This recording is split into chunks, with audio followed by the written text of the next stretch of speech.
Now at the beginning of the 21st century, human society faces three huge challenges of historic proportions.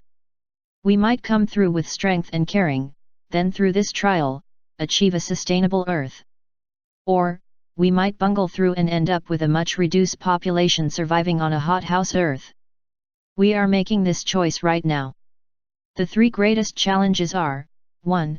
Our climate crisis. This is the best known problem.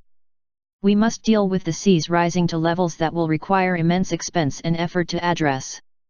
More generally, the weather will simply not be what we forecast.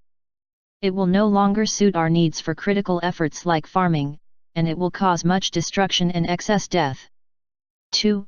Population peaking. The current best estimates are that the human population of the Earth will rise to about 10 billion around 2050. It will then peak and drop to a level the Earth can sustain.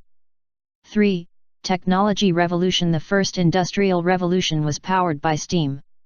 Our new industrial revolution is being powered by data. With the advent of computers, the internet, AI, and robotics, people have developed enormous new power, but that power must be controlled and directed.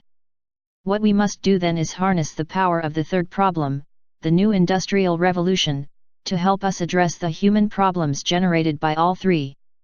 Moreover, amid addressing these problems, we must design a human society for a sustainable Earth. No small task. We need help, and technology is our best bet to solve these problems. Yet to solve any problem without causing even more difficulties, technology must be controlled and focused. The task ahead is basically a redesign process, but one done for a very different environment than what we are now used to. A major redesign of many of the elements of human society is now required by our changing environment, whether we like it or not. It is a big job and we will need all the help we can get. Still, we must ensure that our technologies, particularly artificial intelligence, AI, do not run amok. As one element of establishing firm control of our technologies, we would like to make a small proposal. We propose to make medium to large AIs corporate persons. This will give them both powers and responsibilities, while redefining human control. Our first question then is exactly what is a corporate person? The Constitution of the United States predates the first industrial revolution but by only a few decades. As a result, the legal structures, such as incorporation, that are so critical to a modern industrial society were not originally included in the Constitution at the national level. Over time, the individual states have passed laws and, critically, the courts have settled landmark cases that legally define the critical key economic concepts. Through this process, corporations have been given some, but not all, the rights of a human person, and not always the ones you would expect.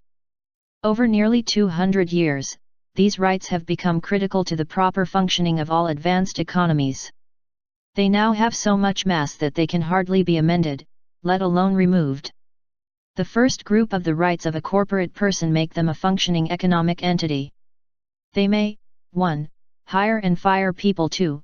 Enter into contracts. 3. Sue and be sued in court. 4. Maintain financial accounts. 5.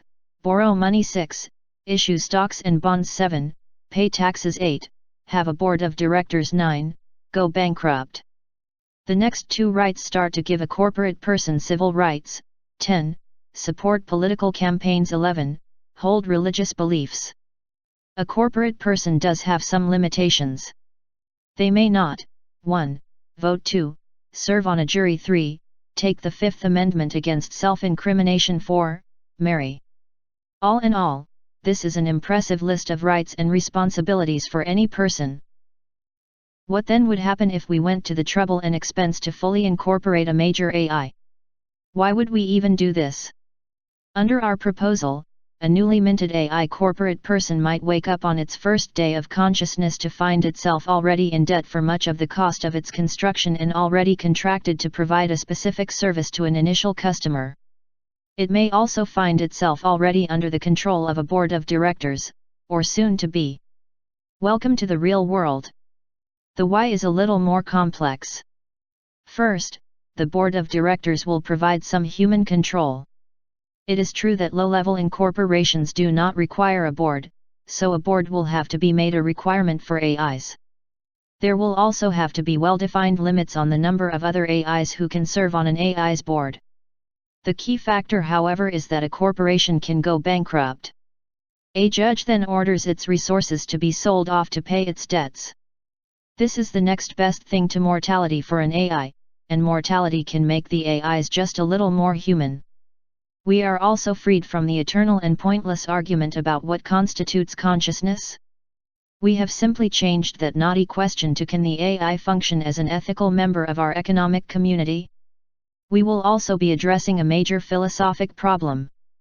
Most computer software is written under the concept of master-slave. The intent is that the human is the master and the computer is the slave.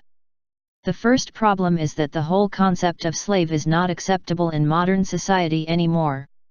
The second problem is that it is virtually impossible to ensure that who is the master and who is the slave cannot switch. A better concept for software development is a human-machine symbiosis. Here all parts of an association are sensitive to the needs of the others and are more ready to provide mutual support. The corporate person structure can force humans and AIs to work together, or there will be unacceptable consequences for both. These concepts would have to be included in the AI's most basic learning package.